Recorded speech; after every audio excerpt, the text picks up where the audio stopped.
Yo, welcome to the Matty Bets YouTube channel, and today I want to talk about March Madness. For those of you that know me, you've seen me bet on every single underdog blindly the past two seasons, and we've done pretty well. NFL, we won 2 years ago and then lost last year, but in college hoops for the March Madness tournament, it is now 2-0.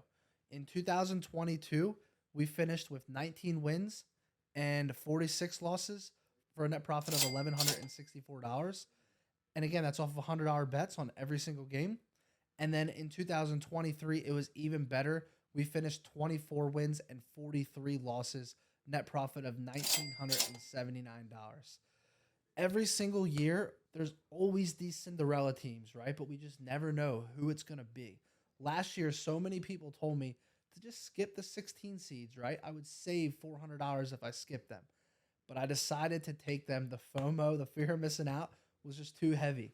Thank God I stuck with the 16 seeds last season because Fairleigh Dickinson ended up with that big upset over Purdue. That was a plus 2100 upset, and I ended up last year up $1,979. So we had 2 years ago, St. Peter's was that Cinderella team. They were a very profitable team for us. They cashed us in over 2,600 in profit by winning a series of games in the tournament. Arkansas, Richmond 2 years ago, both good dogs. Last year, another big team, Princeton, is a 15 seed. So long story short, there's always that 15 seed or a 16 seed or a 12 seed, whatever it is that makes that Cinderella run. And when there's 67 games in a tournament, we're really just targeting about 20 games. We got to win 20 out of 67, right? 2 years ago, we won 19 out of 67, and we were profitable. Now, again, 20 is just an arbitrary number. There is a chance we can win 20 games and not be profitable if the upsets aren't big enough from a financial standpoint, right? So I feel confident this year, and because of that, and I'm praying this is not the year that there's no Cinderella team, but I'm going bigger. I want to feel the wins this season. Last year and the year before, it was a blast doing content and making all these videos and having fun with it. But I'm a gambler deep down. I think all of you know that by now. And I want to feel these wins. Like when Fairleigh Dickinson won as a plus 2,100 dog, I won 2 grand. I was excited. But if that happens this year, I'm betting 1,000 a game. So I'm going to win 21 grand if we have that big of an upset this year on one game. So again, we got to hope that there are some Cinderella teams that make a run, because otherwise I could be out a lot of cash this season. But I am committed to going 1,000 a game. If you are watching this video right now and you watch March Madness every year or you bet on March Madness, here's what I'll tell you.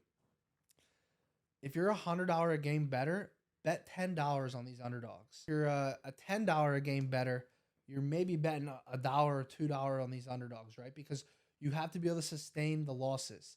Last year, we started 0 for 9, right? So I had to lose $900. I had to allocate $900 towards those losses before we hit our first dog, which I think was Richmond. It was plus 440. We got half our losses back. The biggest problem I see every year, people ask me if they should tail it, and I say yes, but you have to use bankroll management.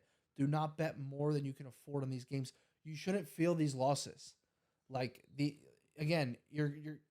we won 20 out of 67 games. We won 24 out of 67.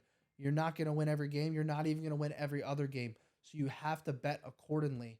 And you have to be willing to lose 5, 10, 12 straight games in a row to then win a couple big wins, right? A plus 500, a plus 1,200, a plus 2,000. That's how this system works.